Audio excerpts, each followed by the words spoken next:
Hi, this is Theresa with One Inspiring Woman, and today I have a ghost story for you.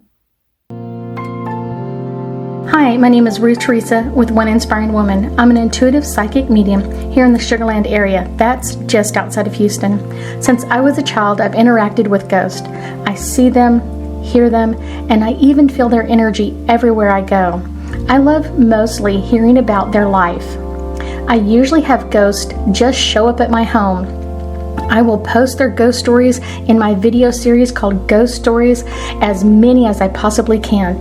If you like my content, please make sure to subscribe, like, share, and even hit the bell to be notified when I post a new video. That's right. Today I have a couple of new ghosts in the house. My first new ghost in the house goes by the name Hank. And I do feel like that was a nickname for something else. He hasn't really told me what it's a nickname for, but it's very interesting. And Hank has been around probably about 2 weeks and kind of been not really happy with me because I haven't done any ghost stories to kind of get his story out there. He is looking to connect to his wife. And it's one of those, I do feel like he called her something different from other people. So he had a nickname for her. And it's one of those, I kind of feel like the name Mary Ann, but it may be that her real name is Mary and he added the Ann on. I don't know. It's one of those, but I do get the name kind of Mary Ann is the energy feel with it. With Hank, I feel like he served during Vietnam. And I also feel like when he served over there, he wasn't like in a forward unit or anything else. He was basically on the water. So I don't get that it was like a very large ship. I do get that he was on a ship and he did see battle, but it wasn't necessarily on a battle cruiser or anything else. It was like a smaller, maybe, 25 or 35 foot something. And they were kind of patrolling the different waters in the area.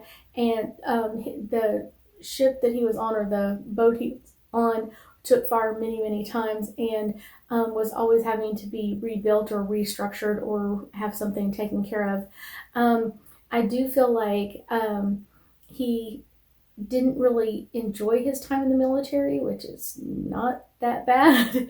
Going through a war, he really didn't enjoy kind of connecting with the wartime and kind of always feeling like you can't be safe or secure, and that's something that he really missed from his childhood. I do feel like he grew up in like rural area.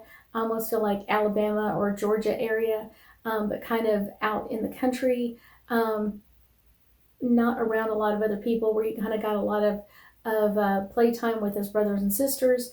I do feel like between him and his wife, they had 2 kids. And the way he's showing me is like 2 sets of kids. And so I'm not sure if Hank was married and then divorced and then married someone else and had 2 more kids, or if they had like an older set and a younger set. I've seen that with a lot of people where they have like 2 kids and they're kind of like, okay, we're finished with kids.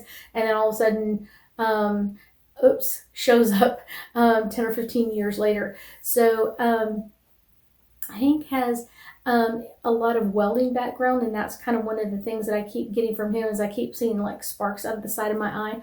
So, but I feel like he's welding something or constantly having to re-weld or refix things, and it may have been that's what he did for a living, or that's what he did as his hobby or whatever it is. But I always feel like there's sparks around him, so he's always like sparking off.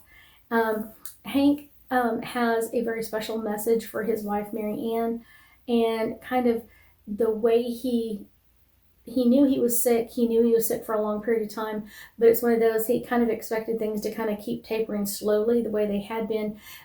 Yet at the end, kind of like his disease or illness kind of really sped up at the end. And because I kind of feel like there was a lot of anger and being upset with himself of like, I wish I could have left her a message. I wish I could have said, I love you one more time. Or I wish I could have told her about this or told her about that. So there was a lot of things that he really wished he could have done differently. And that's kind of one of the not so happy parts about himself, that he's kind of like, I really wish I could have told her this one more time or explained this one more time, or what his wishes or concerns were about. I do feel like all of his kids were able to come and say goodbye to him. even if the last one is kind of like sliding in like right at the last second. Hank has a lot of amazing energy. He did not come from a large family. I do feel like he has some siblings around him up in heaven, but he is kind of like the last of his family besides his children, like his siblings and parents and grandparents and aunts and uncles and that sort of thing. So most of those have already passed. So he has an amazing energy on the other side to support him.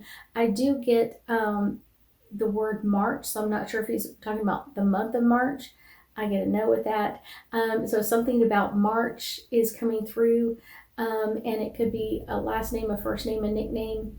It's something somewhere that's connected to Hank, and Hank is wanting me to tell his wife something about March. Interesting.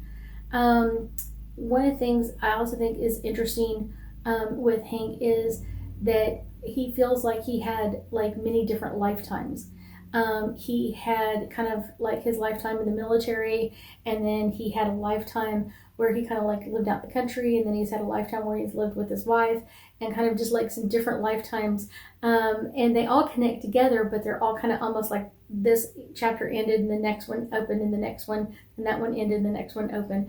But Hank has a very, very funny sense of humor, very quirky. He has he's not a very big gentleman. He has a very narrow body frame, kind of tall and thin. He calls himself a little green bean. And he has some personal messages, not only for his wife, but his daughters as well. And I think the best part about Hank is that he has a great, funny sense of humor. I thank you so much for joining me today, and I know that we'll be talking again soon.